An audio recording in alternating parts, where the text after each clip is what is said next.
Bonjour et bienvenue à cette édition de la Tribune TVHR. Si vous êtes des habitués du Théâtre des Deux-Rives, vous allez voir que jusqu'au 29 juin, il y a des œuvres, des gravures de toute beauté qui sont exposées dans le hall d'entrée, en fait au deuxième étage du théâtre.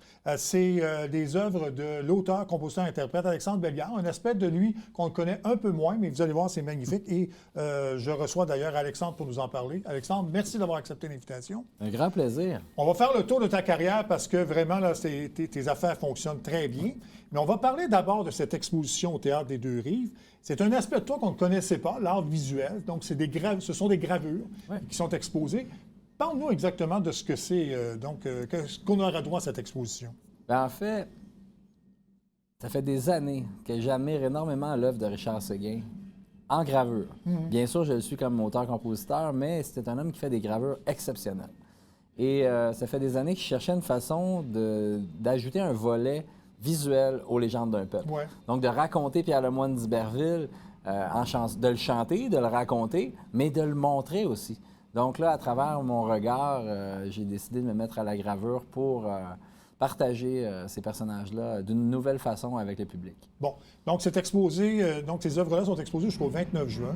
Ouais. Il y a eu un vernissage mardi dernier qui a été couronné de succès à un tel point que tu vas revenir en sorte de conférence. On a ajouté une date, en fait, à cette... Oui, l'équipe de la SPEC, toujours accueillante et réceptive à mes projets, m'ont gentiment offert de renouveler l'expérience. Donc, c'était plein. Donc, on s'est dit, pourquoi pas recommencer. Oui. En plus, c'était soir de match, donc on est chanceux. Oui. Mais ce que je dirais, là, c'est ça, ça va être en après-midi, le 31. Donc, je vais être là pour accueillir les gens, leur raconter l'histoire des personnages qui sont exposés, mais aussi des objets, parce que j'ai travaillé avec une autre artiste de Saint-Jean-sur-Richelieu pour monter cette exposition-là. Elle s'appelle Emmanuelle Guilbeault-Daïf, qui est une photographe, qui est une artiste aussi. Elle a fait la conception de l'exposition. Elle a travaillé très fort. Donc, on a intégré des objets. Je donne un exemple. Gravure de Jacques Plante, masque. J'ai fait faire une reproduction de son masque de 1959 avec un vieux bâton de hockey de gardien de 1960. Donc, on a essayé de mettre en contexte les objets. Donc, ça sort un petit peu de simplement accrocher une gravure. Là. En fait, donc, on va illustrer des personnages qui font partie là, de ton univers là, avec ton spectacle Légende d'un peuple. Donc, c'est un peu ça que tu as voulu reproduire avec ça. Absolument. C'est une déclinaison.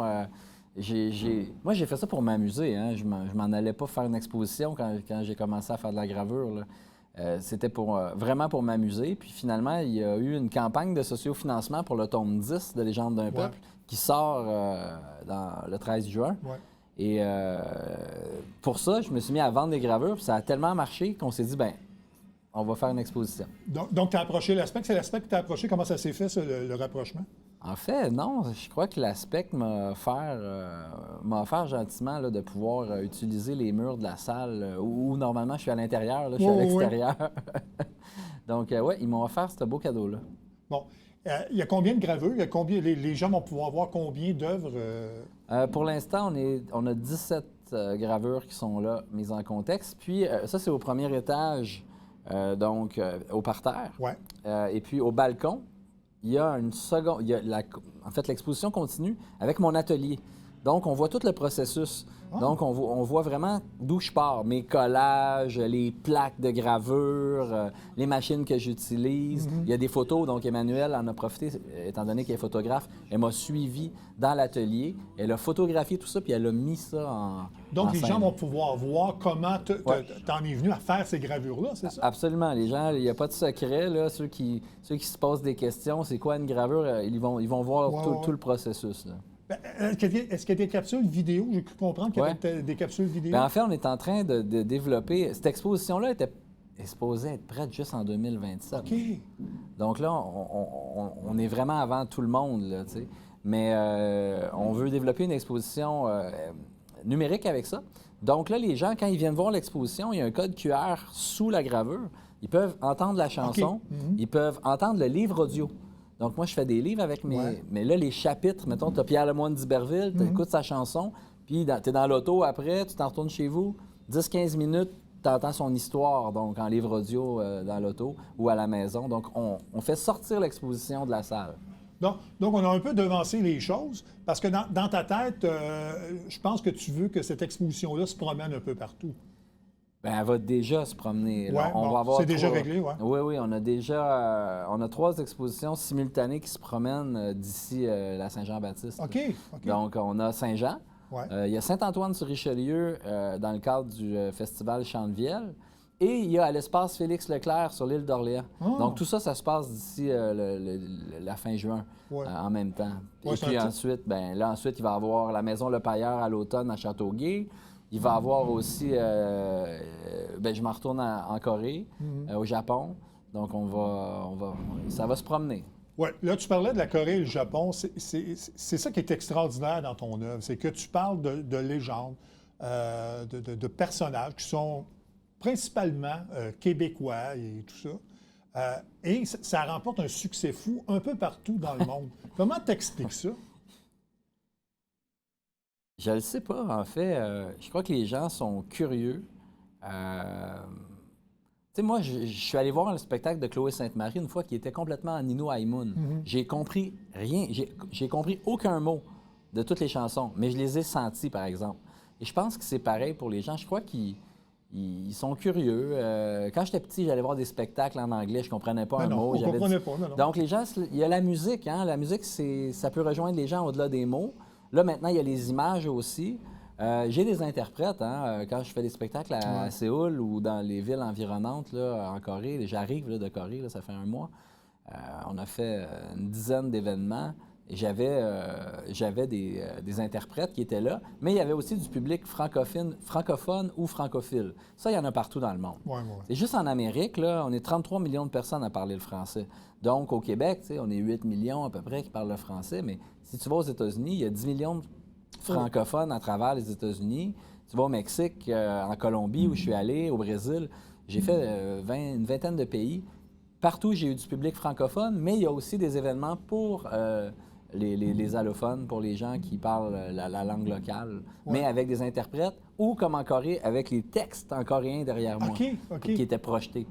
C'était vraiment impressionnant de voir mes textes en coréen. Là. J'ai trouvé ça magnifique. D'ailleurs, l'œuvre va être adaptée en coréen, les chansons et les livres. Oui, mais au départ, quand tu as démarré ce projet-là, tu n'avais pas d'ambition internationale avec ça, là. Oui. Non, jamais j'aurais pensé faire le tour du monde. Hey, j'étais allé en Australie avec ça, on a fait des trucs en Inde. Non, ça dépasse complètement mes plus folles. C'est même pas des ambitions, j'avais pas des ambitions. Mon ambition, c'était d'écrire 101 chansons. Mon ambition, c'était que le projet fonctionne assez pour que je puisse avoir le luxe de créer ces chansons-là et de pouvoir mener mon projet à terme. 101 chansons qui représentent 101 personnages de l'histoire, c'est ça? Là, on les a dépassés. J'en suis à 122 avec le tome 10 et ça va continuer. Mais mon ambition, c'était ça. C'était simplement de pouvoir faire mon métier. C'est-à-dire écrire des chansons et les partager avec les gens.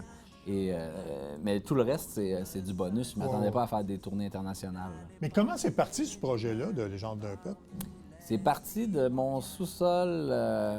À l'époque, j'habitais Varennes et puis j'avais 34 ans. Je lisais un livre de poésie qui s'appelle Jardin d'éclat de Thérèse Renaud. Puis dans ça, il y a un poème qui s'appelle Les pionnières. Et là, je lis ça, moi, puis je lis, vous, les Marie Rollet, les Hélène Boulay, les Marie Archambault, toutes les autres venues de France pour bâtir, en fait, l'Amérique. Moi, je connaissais pas ces 3 femmes-là. Fait que je me suis dit, Marie Rollet, qui c'est ça? Puis là, quand j'ai découvert que c'était la première femme non autochtone à habiter le Québec avec sa famille, tout ce qu'elle a fait, la pionnière de nos pionnières, tu sais, mère de la Nouvelle-France, s'il en est une, et je la connais pas. Fait que je me suis dit, c'est ça que je vais faire, moi. OK, ça t'a donné le goût de faire connaître aux gens les personnes qui ont façonné un peu notre histoire, c'est ça? Moi, je me suis dit, c'est qui ça, Charles Lemoine? Je comprends que c'est un hôpital, là, puis le métro Radisson, OK, c'est une station de métro, mais encore, tu sais, le carré Jeanne-Mance, le carré Saint-Louis, la toponymie qui nous entoure partout.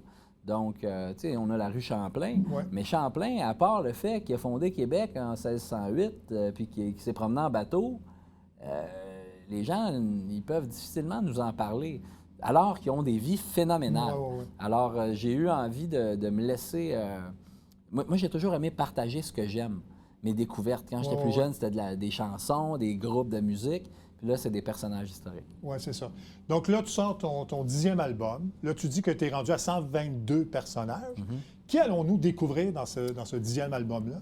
Ah, il y a... j'ai refait une chanson sur d'Iberville, sur Pierre Lemoine. Il en méritait 2. C'est d'ailleurs Biz qui a fait le texte dans le livre. Ouais. Il y a le baron de Saint-Castin, alias le baron maudit, qui était un peu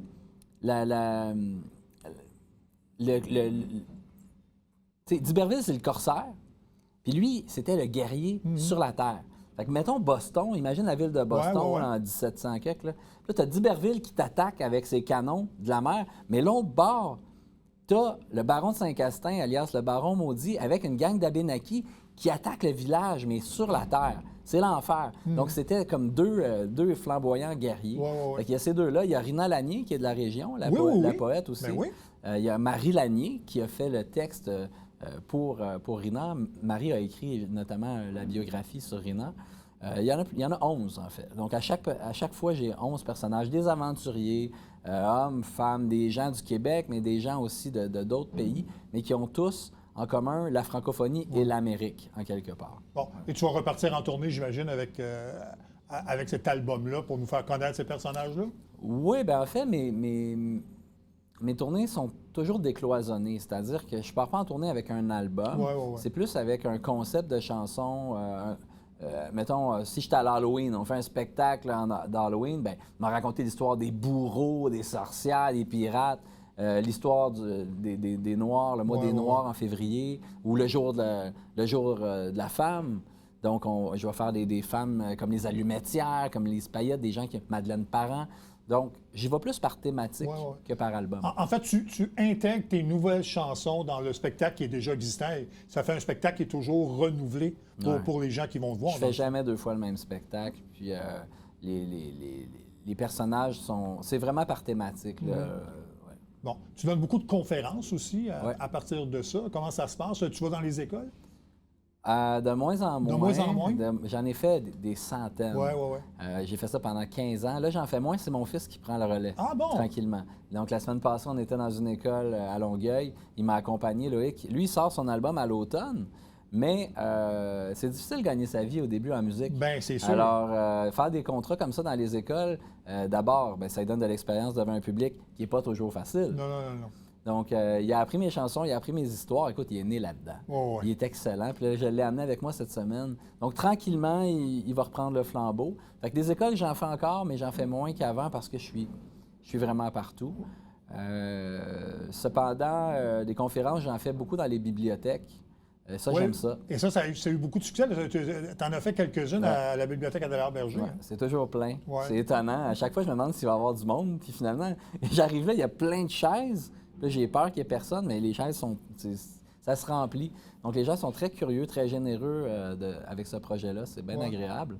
Puis, il m'en reste une là, à Adelaire-Berger. J'ai pas la date exacte, là, mais... C'est d'ici la fin du mois, je pense. Oui, c'est ça. Et donc, ça, en fait, c'est très simple, hein, très décontracté. Là. Il y a le mot conférence, là, mais c'est plus un échange. Les gens me parlent, ils me posent des questions, je leur raconte des histoires, j'ai charrie un peu. C'est décontracté, on rigole. Écoute, il y a des petits biscuits, du café. C'est vraiment le fun. J'adore ça. Je ferais ça tous les jours. Ouais, mais je pense que la personne qui dirige, en fait, dans ton cas, je pense que c'est ça qui rend ça intéressant parce que tu racontes très bien les choses de façon très simple et je pense que les gens comprennent très bien l'histoire des personnages que tu racontes. Et ça, c'est très important quand on veut apprendre quelque chose, bien, le premier contact, c'est ça qui est important pour apprendre quelque chose. Bien, je pense que tu as raison. Puis Jacques Lacourcière, qui m'avait dit, le grand historien Jacques Lacourcière, qui m'avait dit, Alexandre, l'histoire, ça ne s'enseigne pas, ça se raconte. Exact. Et je crois qu'il a raison. Quand on raconte quelque chose à quelqu'un, il est capable de le raconter après. Mais si on enseigne, c'est pas la même façon. C'est une autre façon de transmettre. Moi, je fais le plus vieux métier du monde. Je suis griot, en quelque sorte. Je passe l'information, je suis dans l'art de la parole. Là. Donc, les Autochtones faisaient ça, en Afrique, on faisait ça. Donc, j'ai rien inventé. Je suis juste retourné à la base de l'échange de la mémoire. Ouais. On va prendre une minute. Là, on vient de parler de ton album, de tes conférences, de l'art visuel, mais tu es aussi animateur. Tu as une émission, je pense, actuellement, qui a été renouvelée. Là, ouais. Bien, en fait, c'est un beau cadeau que j'ai eu. J'habitais ici à Saint-Jean-sur-Richelieu, au coin de Saint-Charles et Champlain. Il y a une maison avec un toit vert en pignon. Oui. Moi, c'est mon premier appartement, ça, quand je me suis marié. J'habitais là à l'époque, je faisais mon premier album. On était en 2000. Donc, ça fait 26 ans de ça. Et il y a un gars qui s'appelle David-Étienne Durivage, qui est un auteur-compositeur qui est dans le domaine depuis 30 ans. Il fait sa marque. Et lui, il a une émission, il fait une émission de moto, puis il faisait une émission aussi qui s'appelle, il fait encore d'ailleurs, une émission qui s'appelle Air. Donc, ça se passe dans les airs, dans le ciel, des avions, toutes sortes d'affaires. Il m'a appelé, il dit, Alex, c'est lui qui avait réalisé mon premier album en 2000. On ne s'est pas parlé depuis. Il dit, j'ai vu ce que tu fais, je te suis. Il dit, ça te tente-tu de venir faire un tour en ultra léger dans le ciel, au-dessus du Richelieu, puis nous raconter l'histoire du Richelieu? Ben là, de la moto dans le ciel pour parler de l'histoire du Richelieu entre Sorel et le lac Champlain. Ben oui que ça me tente, c'est sûr. Donc, c'est parti de là. Rendu au sol, il dit, aimerais-tu ça embarquer dans notre émission motosport.tv? Puis là, il m'explique ça, puis tu serais chroniqueur, tu nous suivrais. Au début, j'étais supposé en faire une, puis à la fin de l'émission, ils ont dit, veux-tu rester pour la suite? Bon. J'ai fait toute la saison 6 avec eux autres. Ça commence le 18. Bien, Alexandre, merci beaucoup. Donc, je rappelle aux gens là, que tu seras donc de retour au Théâtre des Deux-Rives le 31 mai entre 11h et 16h pour expliquer tes gravures. Merci infiniment. Grand plaisir. Très belle carrière et puis continue ton bon travail. Merci beaucoup, Mario. On fait une courte pause et on revient tout de suite après.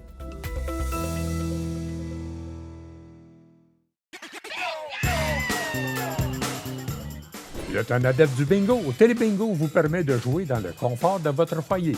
4 500 $ en prix à gagner. Et pour ce faire, vous devez vous procurer un livret comme celui-ci au coût de 9,50 $ chez l'un de nos détaillants, dont la liste apparaît sur notre site internet tvhr9.com. Donc, c'est un rendez-vous dimanche matin 9h30. Télébingo.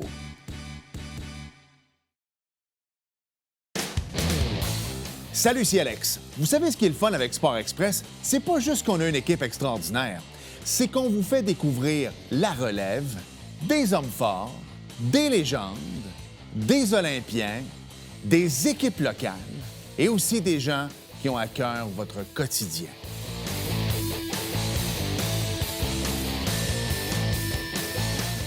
On se voit cette semaine.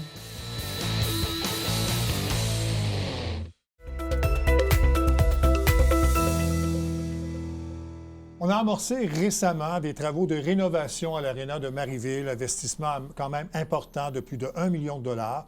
Pour nous en parler et aussi parler de d'autres projets de la ville, on reçoit le maire de Marieville, M. Vincent Després. M. Després, bonjour. Merci de m'accueillir. Bien, bienvenue à l'émission. Donc, ce n'est pas le premier investissement qu'on fait à l'Aréna de Marieville, mais c'est quand même là un investissement important, plus d'1 million de dollars. Peut-être nous parler un peu de l'ampleur des travaux et de l'investissement. Oui, bien, il faut comprendre que l'Aréna de Marieville a été rachetée par la Ville en 2019. Avant, c'était géré par un OSBL. Donc, l'une des premières rénovations qui a été faite suite à l'acquisition en 2019, c'est la réfection complète de la toiture, parce que la toiture coulait. Donc, c'est pas très bon pour une glace quand la toiture coule. Non. Puis aujourd'hui, les travaux sont déjà amorcés. C'est l'agrandissement des vestiaires. Donc, on agrandit vers l'extérieur pour avoir des vestiaires qui sont un peu plus grands.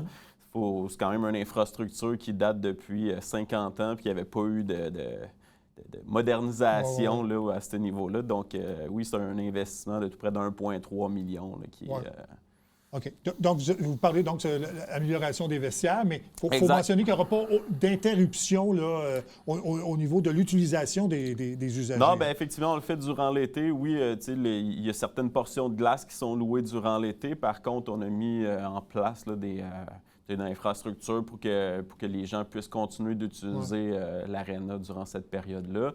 C'est sûr que des rénovations amènent quand même une certaine logistique, là. Mais oui, l'utilisation de la patinoire va pouvoir être faite durant l'été. Donc, ça va avec les travaux, donc durant l'été, l'aréna sera opérationnelle cet automne? Oui, je pense que la fin des travaux est prévue, là, si ma mémoire est bonne, milieu du mois de septembre, là, début de l'automne, je dirais. Donc, tu sais, oui, on va peut-être affecter un petit peu le début de saison des patineurs, patineuses, mais tu sais, on le fait durant l'été justement pour éviter l'impact majeur sur les saisons de hockey. Je ne sais pas si vous êtes en mesure de me dire, donc vous dites que la Ville a pris possession de l'aréna en 2019. Ouais. Pour quelle raison la Ville a voulu devenir propriétaire de l'aréna? Ben, c'est suite, dans le fond, à des difficultés financières de l'OSBL. Tu sais, entre autres, si ma mémoire est bonne, c'est à l'été 2019, même Hydro-Québec avait coupé le courant juste avant que les saisons de hockey et de patinage artistique commencent. Donc, c'est à ce moment-là que la Ville a repris la gestion du bâtiment et le bâtiment en tant que tel. Bon. Avec l'agrandissement des vestiaires, est-ce qu'on s'attend à une plus grande fréquentation de l'aréna? Pas nécessairement une plus grande fréquentation. Je vous dirais que l'aréna est quand même très maximisée là, sur les heures de pointe. Là. Quand je parle des heures de pointe, la semaine entre 4 à 10, puis le week-end de 7 le matin à 10 le soir. C'est quand même pas mal utilisé, mais c'était vraiment une modernisation. Là, c'était pas du luxe là, de s'offrir des nouvelles chambres avec une nouvelle salle de bain et ainsi de suite. Ça ressemblait à quand moi je jouais il y a 25 ans, donc... Oui, je peux comprendre parce qu'il y a un stade de baseball ici qui a besoin de ce genre de choses, notamment. Je veux aussi parler de l'aréna parce que c'est un dossier beaucoup plus large, parce qu'il y a Saint-Césaire qui veut un aréna. On parle de centre multisport que vous aimeriez avoir. Peut-être nous expliquer un peu le dossier, qu'est-ce qu'il y en est exactement, parce que je pense que vous n'êtes pas contre l'ajout d'un autre aréna, mais qu'est-ce qui serait souhaitable? Un autre aréna ou un centre multisport? Je pense que dans une vision à moyen terme, les deux seraient souhaitables sur notre territoire. Puis là, quand je parle de territoire, je ne prendrai pas juste Marieville, je vais prendre le territoire de la MRC. La MRC, oui, c'est ça. Oui, Saint-Césaire a une subvention actuellement sur la table pour une construction d'une nouvelle patinoire. Puis je ne suis pas contre qu'il y ait une nouvelle patinoire. Moi, ce que je préconise, c'est que pourquoi ne pas s'entendre entre les villes, justement, pour avoir quelque chose qui va être centralisé, ou ce que, tu sais, Marieville, on a déjà une aréna. Bien, c'est sûr que d'en construire une aux côtés, alors qu'on a le terrain pour pouvoir le faire, il y a des économies d'échelle à ça. Puis moi, ce que je propose, c'est de dire d'avoir un centre multisport, que ce soit pour le football, le soccer, le baseball intérieur et ainsi de suite. Bien, pourquoi on ne pourrait pas faire ça à Saint-Césaire, qui, eux, ont l'emplacement de l'ancienne aréna? Bon. Fait que c'est ce que je propose, mais après ça, tu sais, présentement, on est peut-être un petit peu divisés. Le maire actuel de Saint-Césaire et moi, on s'entend super bien, mais oui, sur cette question-là, on est peut-être un peu divisés. Là. Mais en fait, c'est peut-être plus un dossier. Est-ce que ça sera à la MRC de statuer à ce moment-là? Ou... je pense pas que c'est à la MRC de statuer pour l'instant, considérant que, tu sais, la Ville de Saint-Césaire a déjà déposé son projet pour avoir la subvention. Ouais, on en a parlé ici, oui. Tu sais, rendu là, ça leur appartient. Ils ont voté aussi pour M. Letourneau qui était pro-Arena. Donc, à un certain moment, eux iront de l'avant, puis on verra la suite des choses. Parce que ce que vous dites, dans le fond, c'est qu'un aréna, c'est pas juste une dépense, c'est un équipement régional qui sert à tout le monde. Et... On peut le voir comme effectivement un enjeu régional, mais à la base, il faut aussi voir, y a-t-il d'autres enjeux qu'on peut avoir de façon régionale? Puis on reste quand même des petites municipalités entourées de plus grandes, que ce soit ici à Saint-Jean-sur-Richelieu, Chambly, Granby. Ouais. Notre MRC, c'est tout près de 40 000 citoyens. C'est quasiment une ville sur un grand territoire. Là. Fait que je pense qu'on est dans un air où il faut essayer de trouver des solutions pour que ça coûte moins cher aux citoyens, puis de pouvoir donner des services qui vont être de qualité. Là. Bon. On va parler de d'autres dossiers. Ouais. Notamment, il y a plusieurs projets, la nouvelle bibliothèque, le centre communautaire, tout le projet là, de la rue Dupont. Peut-être nous expliquer un peu où on en est. Le projet de la bibliothèque centre culturel, c'est un projet qui est commun. C'est déjà en branle depuis avril 2024. Nous, on devrait recevoir le bâtiment livré comme tel à l'automne, donc septembre. Puis par la suite, nous, on doit le meubler, le remplir. L'ouverture officielle est prévue au printemps 2027. Puis c'est un projet que moi, j'ai repris de l'ancienne administration. Quand je suis arrivé en poste à la mairie il y a 2 ans et demi, c'était un projet qui était déjà en branle, mais qui stagnait. Les coûts étaient rendus très élevés par rapport à la subvention et ainsi de suite. On a retravaillé le projet. Aujourd'hui, on est quand même dans un superbe projet où il va y avoir, oui, bibliothèque, mais centre culturel, salle de réception. Nos services des loisirs s'en vont aussi dans ce bâtiment-là. Il va y avoir un Fab Lab, dans le fond, de production, des imprimantes 3D pour les jeunes, centres audiovisuels aussi. Donc, oui, c'est un beau projet qui va être porteur, pas juste pour Marieville, mais pour les alentours. Ouais. Ça vient aussi dynamiser tranquillement ce qu'on est en train de faire avec la rue du Pont, les écoles qu'il y a autour et ainsi de suite.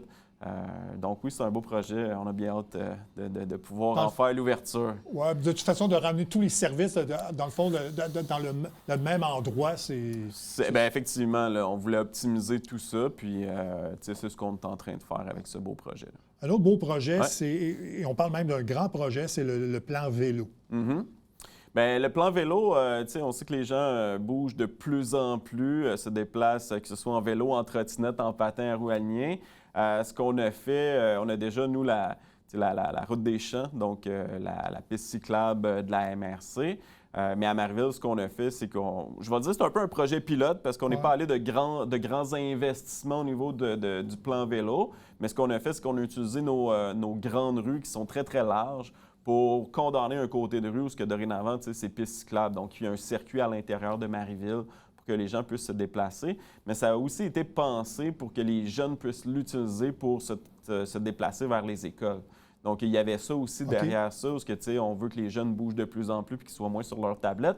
Fait qu'il y a ça aussi derrière le plan vélo qu'on a mis en place, c'est que la piste cyclable à l'intérieur même de la ville, elle mène aussi directement aux axes scolaires. Là. Est-ce que c'était une demande de la population, ça, ce Bien, projet? moi, je l'ai entendu beaucoup. Là, moi, ça fait 42 ans que je suis à Marieville, donc je trahis mon âge en même temps. Je suis natif de Marieville, j'ai toujours demeuré là. Moi, c'est quelque chose que j'entendais dans le passé, de dire, bien, nos jeunes se déplacent, mais c'est peut-être un petit peu moins sécuritaire que s'il y avait quelque chose de balisé. C'est pour ça qu'on n'est pas allé d'un grand investissement où on refait des bordures et tout ça. Pour l'instant, c'est du lignage. Donc, moi, je le dis, c'est plus un projet pilote. Puis on verra, est-ce qu'il y a certaines voies de pistes cyclables qui doivent être déplacées? Bien, peut-être. Mais tranquillement, c'est ce qu'on a mis en branle cet été. Pour l'instant, vous voulez reconnecter un peu de tout ce qu'il y avait là, pour que les gens puissent circuler de façon continue. Que les jeunes puissent aller à l'école, que les gens puissent venir au centre-ville, que les gens puissent aller au parc et ainsi de suite. Donc, le trajet cyclable est en lien avec tout ça. M. Després, merci beaucoup. Et puis, on aura l'occasion de se reparler. Il y aura sans doute d'autres projets à venir à Marieville. Bien, merci de m'avoir invité. Je vous souhaite une bonne fin de journée. Merci, vous aussi. Alors, ça complète cette édition de la Tribune TVHR. Merci beaucoup d'avoir été là. Bon week-end.